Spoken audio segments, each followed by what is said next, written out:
Well, good evening, ladies and gentlemen. It's a bit after 7 o'clock, so we're late already. That's just the way the world works, isn't it? So an enormous welcome to you all to this very special venue, because just think to yourselves, although you came in through the next door, Steele's premises,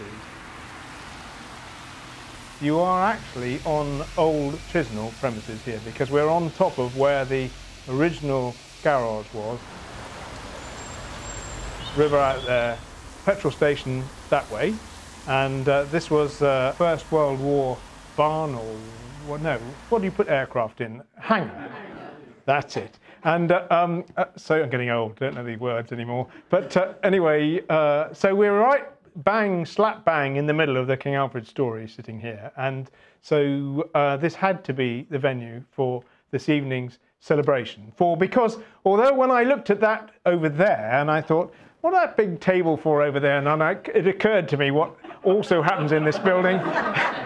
Tonight, we are very much talking about celebration of something very much alive, which is, although it isn't, curiously, it's a strange thing, this, isn't it? The whole thing about King Alfred Buses is that they finished in 1973, which is 49 years ago. But here we are, and nobody would have believed this in 1973, celebrating it with a whole line of King Alfred Buses outside somewhere, though they aren't these days, of course, just round the corner in the shed in Hillside Garage, just the other side of the road. They are a bit further away now, but nonetheless, here we are, able to mark 100 years on Sunday since the very first bus service, King Alfred Bus service, started in the city, running to Stanmore, Twyford, Littleton, and it did so as it says in your brochure. I hope you've noticed that on your seat, you may have been sitting on it wondering why it was so uncomfortable. This has been produced as a commemoration to take away, a souvenir. It's been done for us by Ray Stenning, who does our running day programs. It's rather nice, I think, a thing to remember what we're doing. But it does have the initial roots in it and everything else about what we're going to do on Sunday. So remember that we're all invited. You're all invited, we're all invited, everybody's invited to join 3 buses on Sunday, 10 o'clock from the Broadway. We're going to retrace the routes of the King Alfred Buses.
Let's get started then. This divides into 3 bits. Firm as it was, King Alfred Motor Services, which of course was R. Chisnell and Sons Limited. So a municipal bus operation run by a private company. That was a very, very unusual, in UK terms, probably unique arrangement.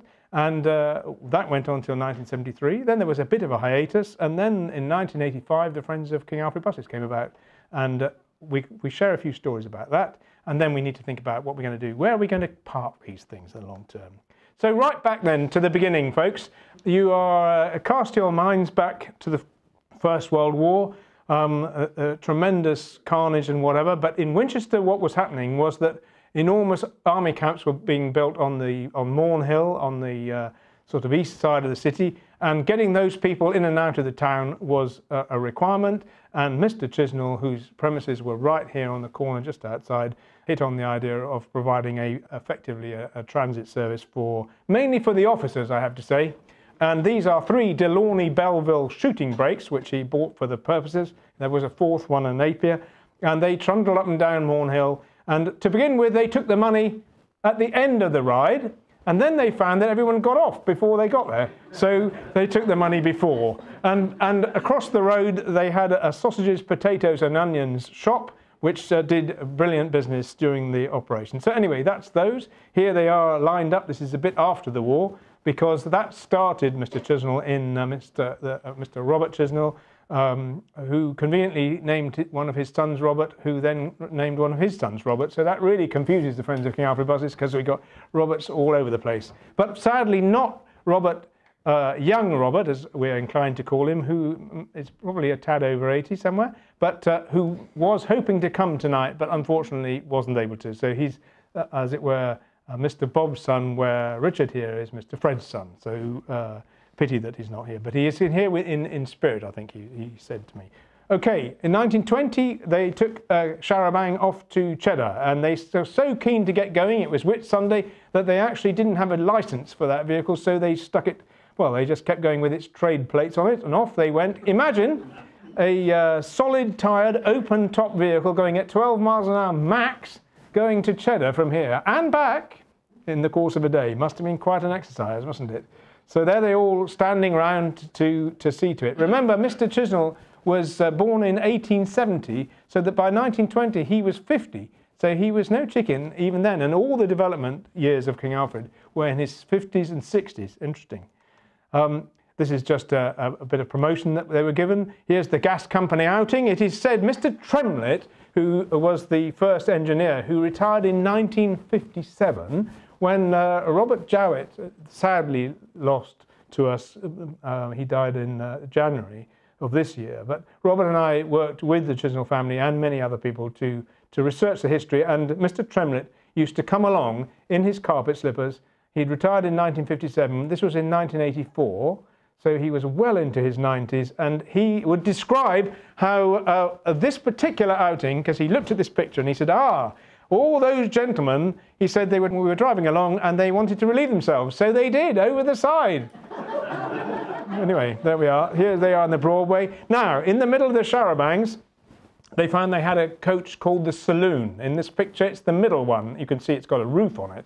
And they hit on the idea of the saloon could be the bus. And that's the vehicle that set off in 1922 on the 9th of October to go on the first bus operation. It was run by a crew of 2, a driver and conductor. Bill Isles was the conductor on the morning shift, and he was still talking to us in the mid-1980s about his experiences. He'd worked with the company right the way through till 1973, and that was how it all began. So with the saloon, it was quite a bulbous thing, looking at the back of it, and it ran on its own for a year. They ran it 6 days a week, and it rested on the 7th. And then after a year, they had a second bus, B bus as they called it, and then the buses started coming thick and fast. This is an Albion.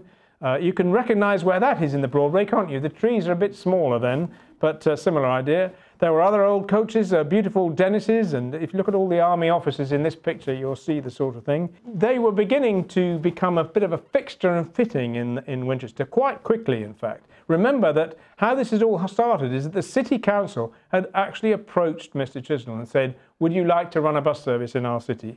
And he'd gone around to have a look with the bus and broken a curbstone, and that was the first of many disputes between the City Council and King Alfred Motor Services, but suffice it to say that nobody ever paid for the curbstone. So this picture, which shows the view, of course, where we know where this is down, but if you look closely down at the bottom left of this picture as you look at it, you'll see that they're building the Hillside Garage. And this is the start of the expansion of the space, because what this next door place here was good enough, but it was nowhere near big enough for the sort of operation that was starting to develop. And in fact, the hillside garage was evolved over a series of developments right through to the 1960s, and is a sadly missed piece of equipment. We could use that. Would be a wonderful place for us, but it's gone, so we can't. Anyway, there we are. Firm moved out into horse boxes, and which is what these are, and also hearses, of course. And it is said that they fell out with the Steels because the Steels got their own hearses, and that was all rather difficult. But anyway, they were next door neighbours then as now, or not quite now, but anyway, there we are. But of course, the horse boxes are important because Mr. Chisnell was a great man for the horses. And it is said that he had to carry his bride over the threshold on the day of their marriage, as it were, by hand, because he'd not done so well on the horses that day. But I don't know whether that's true or not. But it was something we talked about a lot. Here is some King Alfred staff looking very dapper. And this is a little Dennis, just like the one you saw outside, only this is the other one. This is 9285, we've got 9286. See the elaborate painting here. Now, one of our members died last year and left us a sizable sum of money which we're going to use to paint the Dennis that we have in this rather fine style, so it'll look rather splendid when it's done. Other buses, this is the last bus that was bought before the war. Until the war, all the buses in Winchester were single deck, all the King Alfred buses, and this one actually was delivered in 1940. It's an Albion. Then Winchester, of course, was a place where it was a safe place, so lots of people were sent to this part of the world. The problem was that the bus coming from Overton, for example, would be several buses, 3 or 4 buses in a line, and the conductor would jump from one to the next, to the next, to the next. So Chisnell was able to make the case for double-deck buses, and he did, and this is the first one to be delivered. This is a 1942 Leyland. It's the very first double-decker in Winchester, and it ran for nearly 20 years in the city. And then they had some others. This is a guy. Look how dull it is and how grey it all looks. So this is immediately after the war. There's a little white mark on the front wing to show that you know in the blackout you could look at it. This picture came from a lady in Walpole Road in Stanmore. This is taken immediately after the war in the Broadway, and there's the Dennis. It is in fact our Dennis that's sitting there. We're sitting outside here this evening. That's an incredible jump across the generations, isn't it? Then, just to prove the sort of thing that happens to us in Friends of King Alfred Buses, this picture appeared this year, came from the bus archive. We don't know where it is, but it's a King Alfred bus. And we've looked and looked and looked and looked and looked and looked and looked at it, and we still can't work out where it is. It's somewhere in our network, and it remains a complete conundrum. So, but there it is, and that's the other one, the other Dennis, and that was sold in 1943, so we know that's a wartime picture. And here is a picture taken in 1945. Lady here is a girl called Janet White. She joined the conducting staff in 1943. The conductresses started in 1942 in King Alfred as part of the war effort. It is said that there were a number of others. A famous one was a girl called Blondie. Blondie was a very well-known conductor who worked for many years for the company. It is said that at one point Mr. Fred Chisnell, who is of course father to 2 people in this room, was driving in one of their large cars to somewhere, and he had 2 conductresses with him, and he is reported to have said that he was as cool as a cucumber at the time, which I always think is rather an interesting story, isn't it? Here's another King Alfred conductress with her wartime Bedford bus alongside, and another place we don't know where it is at all, haven't got a clue, but it must be somewhere in the Winchester area, so there's a clue. Now we do know where this is, because this is after the war, things are beginning to get straight, and this is the beginning of buying a lot of Leyland double-deck buses. This is in Littleton. This bus is going to Nether Wallop, amazingly. They did that until about 1955. And here's the bus again with Bert Mattrick and Sid Kemish. And Sid Kemish was the conductor of this bus. They were based in Stockbridge. And in 1963, in the Great Freeze, do you remember it? Well, some of you will. That this bus, or in fact a different one, 594, was coming back over from Crawley into Winchester, and at Long Park it got stuck in the snowdrifts, and there it remained for 5 days. The crew had to walk into civilization, and one of the women on the bus was in fact going to have her baby at the hospital. Sid Kemish had to carry her across the snowdrifts all the way to the county hospital. Imagine that! Amazing, isn't it? A couple of days later, young Robert, who might have been with us tonight but isn't, went out over the drifts and took a whole lot of pictures. Unfortunately, I haven't included one in here, but there you are. So there were 13 of these Leyland Titans, some of them low, some of them high. And there were some single-deck Leylands as well. This one's up in at the Fox Lane stop, actually, in Minden Way, which on the 4A, it looks a bit barer than it does now. Amazing, new Stanmore. This is, in fact, 1953, not the story I was telling you about, but this is Westley Lane in Sparsholt, and this bus spent quite a while out there as well. It's still a bit like that now, actually. It's rather a narrow road, Westley Lane, at the best of times. Anyway, 1949-50, innovators, the Chisnells, they bought Hampshire's first underfloor engine bus, a Leyland Olympic. Here it is, 708, and of course, we own it. They had some other coaches. These are actually in my hometown in Bath, but that's beside the point. More modern ones, that's at Wembley Stadium, and single-deck buses. So that's was it 5 or 4? 5. And Cromwell Road for Rodney here, number 3. Here we are in Whitchurch. Look, in 1960, they needed 2 double-deckers to bring the people in from Whitchurch at 11 o'clock in the morning. Astonishing, isn't it? Nowadays, you wouldn't see that. This is an AEC bus going to Week. And then they bought these long leopards like this, and always modern and exciting. These are AEC outside the petrol station, just outside here, in fact, if you look. Here's a coach. I put this in for Nigel's benefit because I think it's in some Dorset village somewhere. This is a coach. Again, we have this coach. And here is a double-decker bus climbing up past Magdalen Hill. Well, we don't have that one anymore, but we did have it. We've got 2 others just like it. And here's a picture taken in 1969 in Fisher's Pond. Well, this is at Shawford Station. This is the bridge. And one of these people in this picture, the young lady in the middle, is none other than Mary Curry. There she is. And she's carrying a bunch of flowers. And this is the beginning of the end, really, because this was the last trip to Fisher's Pond, the number 2 service, 6:25 in March 1969. And the locals had stopped the bus and produced a presentation for Steve Cleary and Mary Taylor, as you there, and then where weren't you? Yes. So that's a picture worth having, isn't it, really? I think it is, anyway. As time went on, there's this old and new here. We're going to be able to replicate that picture next year.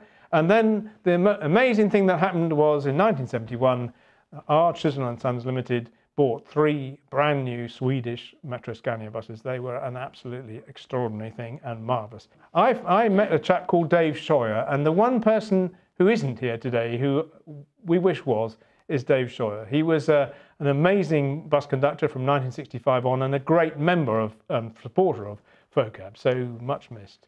Anyway, I started, my involvement was first with the King Alfred Bus was 31st of March 73. I've hired this bus for £9. John Sincock drove it, and that's my niece who's in the pushchair is 51 now, so that's that.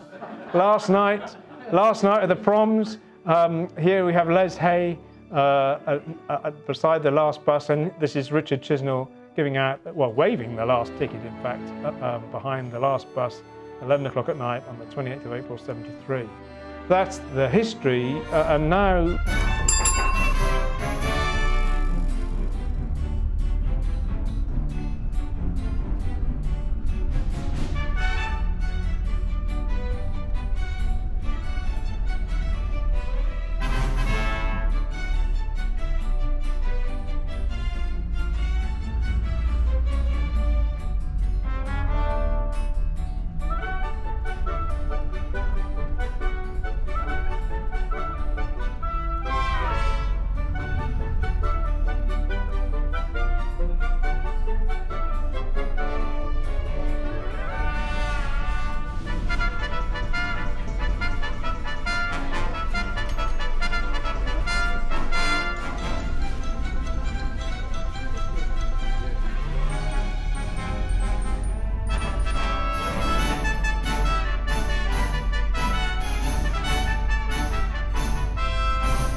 that's the history, and now there was a bit of muddling along when Hanson Dorset took over. This is a King Alfred bus in the bus station. I hired it for a trip in 1975. That's Mr. John Sincock there, Andrew's father, looking very, as he always did, very smart. The Metro Scanias that we all loved so much went off to a place called Stevenage, eventually to rot away. The green buses became red, and the last red one we hired that. And here you have a little group which includes Mr. Bob and Mr. Fred, Mr. Sincock, and Roy De Niro there, another King Alfred driver and long-time supporter of FoKAB, now sadly supporting the buses in the sky. And here, this is another tour.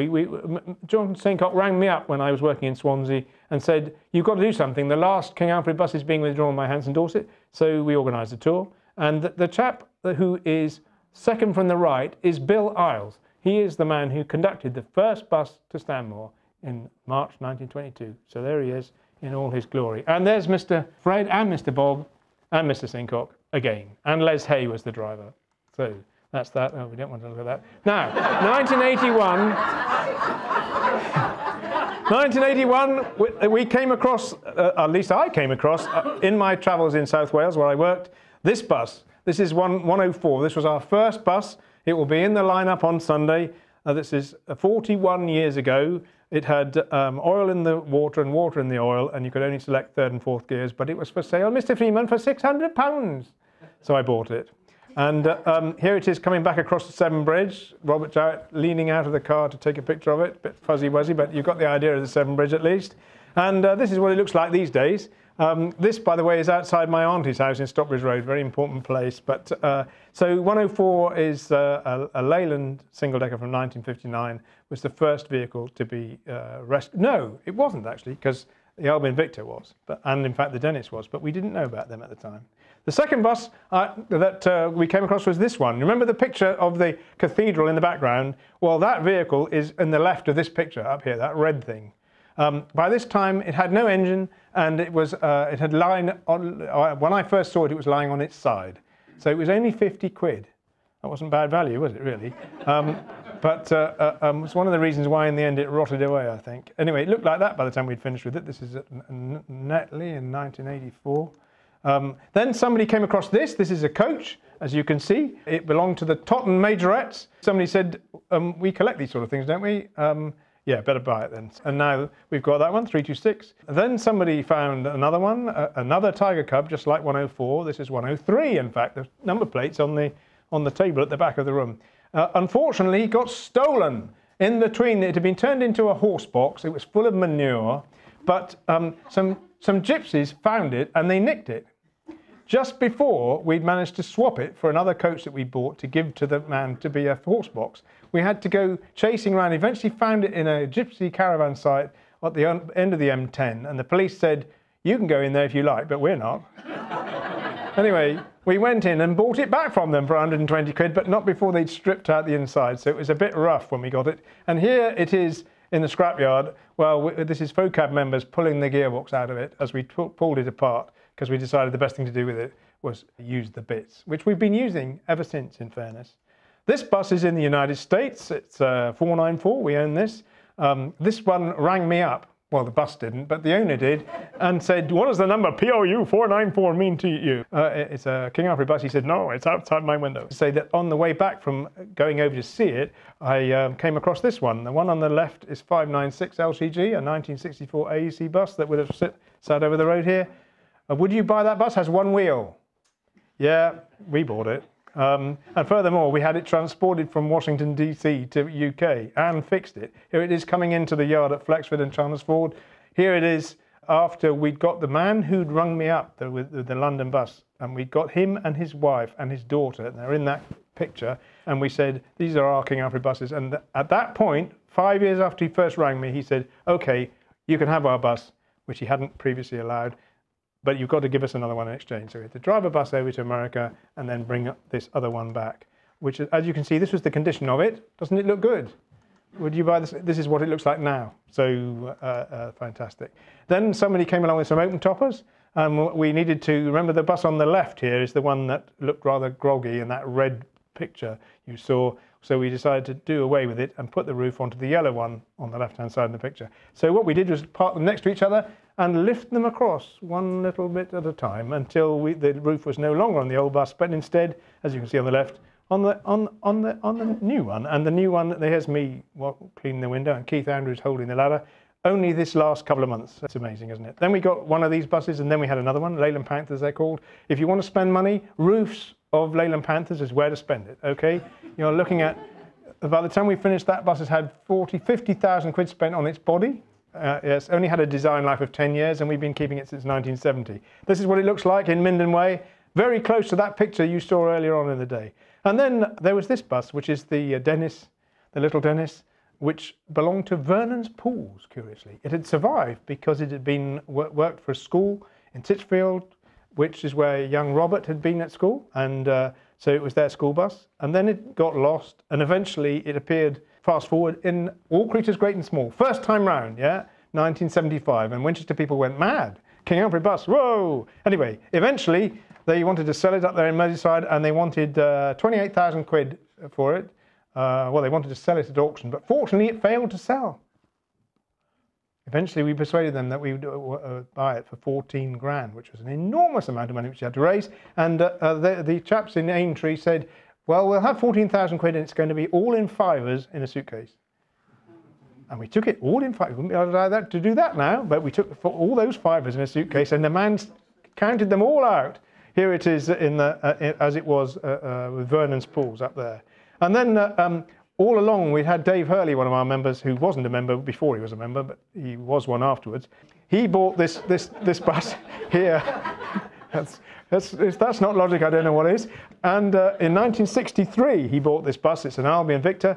It had been the Chisnell's means of travelling to the races in the 1930s, and it had been rather small and rather luxurious and not much use after the war. So it had sat downstairs in the coach garage just up the road from here, which is still there, and the basement is still there until about 1959, when it was sold to some people who were looking for a coach. And then Dave Hurley bought it, and he had it for 50 years, eventually sold it to us. And this is it arriving in 2016 at our place down the road. And this is it driving around the roundabout at Chilbolton Avenue with young George here driving it only a couple of months ago. So there you are. And then there's this bus, the chap who wandered up to me in the Broadway at the end of one of our running days and said, I know where the Olympic is. You remember we talked about the Olympic, the first underfloor bus, engine bus? It's in Ireland. So this chap down here, his name was Tony Ledbetter. He managed to get us to see this bus. It doesn't look so bad in this picture, but can I tell you, it was utterly rotten. It was covered with lichen, and it was standing with a tree next to it in a place that they called the showroom, which was a load of old junk old buses. And the chap who owned it disappeared. He knew we'd come from England, and we had to go back on the ferry that night. He vanished until the absolute last second before we left, and he reappeared and said, it's £1,000 in sterling or nothing. So we gave him £1,000 in sterling, so that was easy. There it is more recently. And then we had this thing. This appeared as a racing car transporter by the time we came along. And one of our members, Jim O'Hara, he decided that this was worth turning this back into a coach because Nigel Sandy would like to see it. This is a rather tragic but also rather a nice story. His wife, Val, bearing in mind this coach is called a Bedford Val, V-A-L, was very keen on this. And then she got cancer and died. And in her dying phase, she said to Jim, you're going to fix that coach, get on with it. So, and she wore the trousers in their relationship, so he did. And basically, he drove the project to get that to a running vehicle, which involves swapping bodies from one to another, which, as you know, we're rather good at, you can see. So this wasn't difficult, and this vehicle runs today. Well, it doesn't today, because it's got a new spring. And by the way, we need to raise 10,000 quid to pay for the new springs for 704, but that's beside the point. Then there was a little bus. It looks like this. It's a little Bedford minibus, and these chaps are busy fixing it. Some of them are in the room today. This is our friend Jack painting it. And this is what's going to come. Because this picture was taken 10 years ago by Ruth, who's in the audience. This is over a fence and over a shed, and then you can see what's coming up the road is a double-decker, yes? And it's our last great project, for the moment anyway, which is a 1950 Leyland double-deck high bridge, 56-seat, classic design, which we are gradually, well, turning into fine restoration, which will be coming out next year, I think, with a bit of luck and a fair wind. if the man that's doing the seats ever remembers to finish them. That's rather exciting. So this is an organisation which has come from one little bus, maybe two if you like, in 1985, through to we now have 15 representing from 1931 to 1970. That's not a bad deal, is it? Now, and that's what they look like when they're all lined up in the rain. And then we like running them. We have running days, and that's a typical running day. But we like best when they're full of people. That's the great thing about buses, is you can share them. And that's one of the nicest things about the Friends of King Alfred Buses. We not only enjoy what we're doing, which we do a lot, but we also enjoy sharing it with loads and loads and loads of people. And on our biggest running days, we've had 7,000 to 8,000 people in a day. So it's quite amazing, isn't it? Now,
Now, we've almost finished. You'll be so relieved to know. The thing is this. One problem that we've never cracked is what to do with these buses. I remember when I first started in this game, a chap I rang up said, oh, you wouldn't buy the bus until you've got a place to put it. Now, on that basis, we'd have no buses. But we've got 15. We got something wrong there, didn't we? But the thing is, we've got places to put them. They're all undercover. They're all safely stowed away. But they're in what you might call temporary accommodation. They're in places with leases of only 3 or 5 years. 5 years with only 3 to run it, or just signed a new deal for 3 years here. So, and what we need is a home for these buses. And what we're looking for all this time is somewhere that where we can have some sort of freehold ownership, so that we can actually ensure the long-term future of the fleet. So that's what we spend our time dreaming about when we're not wondering about how to fix the engine in 708, which we are at the moment, but that's another matter. So that's our big challenge. You will know that property prices in Hampshire are amongst the highest in the country, although perhaps they're a bit cheaper now. I don't know.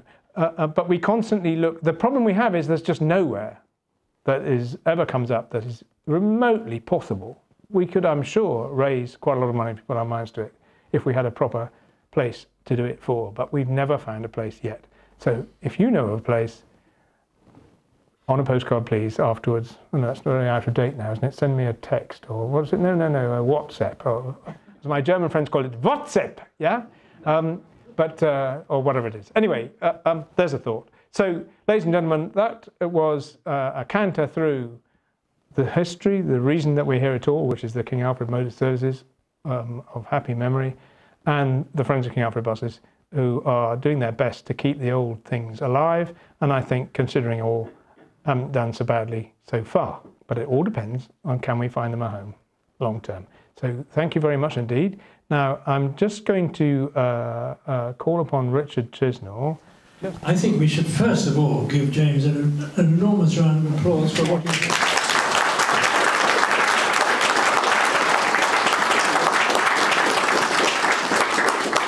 You are a consummate professional in everything you do, James, in running a charity with all these wonderful members in speaking, in delivering, in driving buses. And we are all very fortunate to have you as our leader. And you've been leader ever since I met you on the forecourt of this garage just up there in 1973. And I think I said it's probably a good idea if somebody wrote a bit of history. Anyway, good evening. Your fault. Good evening. Good evening, lovely people. You are heroes. This is not about the Chisnell family. This is about the Friends of King Alfred Buses, which has now been going almost, but I think 37, 38 years, and almost as long as grandfather's business. Sadly, I was 4 when he died, and so I don't remember too much. I do remember trying to dig out buses in Crawley and Sparsholt in the snow, in the cold winters. I remember starting buses and many a Christmas morning because my father refused to put antifreeze in the engine for the one day of the year they didn't run. Because during the year the engine would stay warm, of course, overnight, whatever the weather. And lots of many happy memories. The rotting horse boxes in the quick fit place down below, and all the buses up at Chesil Station Yard. I remember lovely people. I remember Bill Arles teaching me my PSV when I came back from South Africa with my lovely wife in 1970. I almost took the corner of the Chesil restaurant off. But luckily I heard him shouting. My hearing was better in those days. Wonderful memories. I remember the pretty unpleasant gents, I think, can I use the word pissoir? In the corner, does anyone else remember? In the corner of this garage down here. Sorry, I didn't mean to do it. And anyway, lots of happy memories, some of which have been stimulated and will be for years to come. But you are all heroes. I represent the family, and I'm privileged and proud to do so. Cousin Robert, who's a bit older than me, is obviously struggling with his health. He's 85? Yeah. 85, so, and he's not, you know, he's not the oldest by any means, Mary and others. Fantastic. And his sister Delia would like to come, but she's away this week. Sadly, we lost John Hillier and his sister Anne, because their mother Evie used to sell tickets for when they'd come down to the many pubs in Winchester to fill their bellies, and she used to sell tickets on the way back when they got their SPOs. Anyway, I think this is a TV series here in the making. I've just been reminded of all the clapped out vehicles that you've found all over the world. I mean, it's amazing. I can't think of anyone else in the country that would have achieved that sort of mission, that project. And you deserve enormous congratulations. And I would like to think it shouldn't be too difficult to find some sort of crowdfunding or funding process which enables Winchester to be the proud owner of a museum of transport. I know there used to be one at Chilcombe, and that all went to Milesdown. In fact, Chesil Station's recurated at Milesdown in Basingstoke. But let's get some of that back and have Winchester on the map for that reason.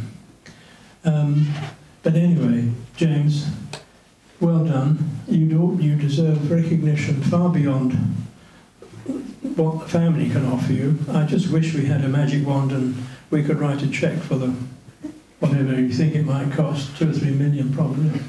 And the rest. Do you think it might be 20 million? It could be. But you do carry on with an enormous work that you've done over the years, and what you've achieved. Seeing some of those rebuilding projects is quite phenomenal. And I think the world, and certainly the UK population, ought to hear about it more. And I know we've read a few things in bus journals and so on, but there's a story here which really is to be told. And it's not so much about what grandfather did with the Chisnell family. It's what the Friends of King Alfred did under your leadership and your wonderful trustees and other fellow members. Well done. Thank you very much, and long may it continue. Thank you. Thank you.